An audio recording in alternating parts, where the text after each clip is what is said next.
Софиядан тауық неге ұшпайды қиссасы. Бір заманда тауық пен қарға дос болыпты. Ол кезде тауық ұша алады, ал қарғаның түсі ақ екен. Сосын топан су кезінде олар кемеге бірге жайғасыпты. Сосын кемені су шайып жатқанда бір құрғақ жер бар ма екен, соған тоқтайық дейді. Оның бар жоғын білмейміз ғой, құстарды жіберу керек, біліп келсін. Сосын қарға айтады: мені жіберіңіз, мен ұшып көріп келейін. Нұх пайғамбар айтады: сен өлексені көрсең тоқтай алмайсың.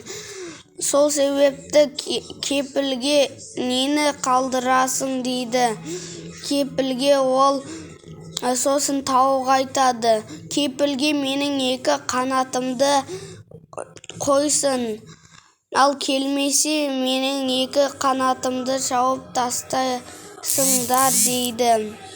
Сосын барып екі қанатымды қарға ұшып бара жатып, өлексені көріп, уәдесін ұмытып кетеді де өлексені жібереді. Сосын барып, енді кім тауып келдер дейді да, сауысқанды жібереді. Сауысқан өтіп бара жатып қарғаны көріп, онымен бірге өлексе жеп кетеді.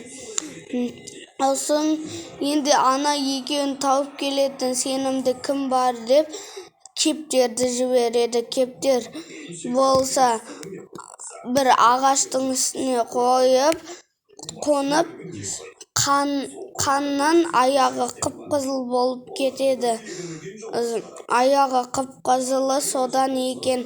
Сосын ол болса ана екеуін көріп келеді. Ана екеуін көрдің ба? Олар екеуі өлексе жеп жатыр екен. Нұх пайғамбар олардың жегені Сосын оларды сенбеген ұятқа қалдырған үшін қарғаның түсін ақ қылады. Қарғаның түсін қара қылып жібереді. Ал кепілге қойған қанатын шауып тастайды да қасына тауық кеп: менің қанатымды қайтарыңызшы дейді. Ана қарға келсін, сонда ғана қайтарып беремін дейді. Сосын таңертең қанатымды бер деп қарғаға айғайлаған кезде адамдар оянады екен.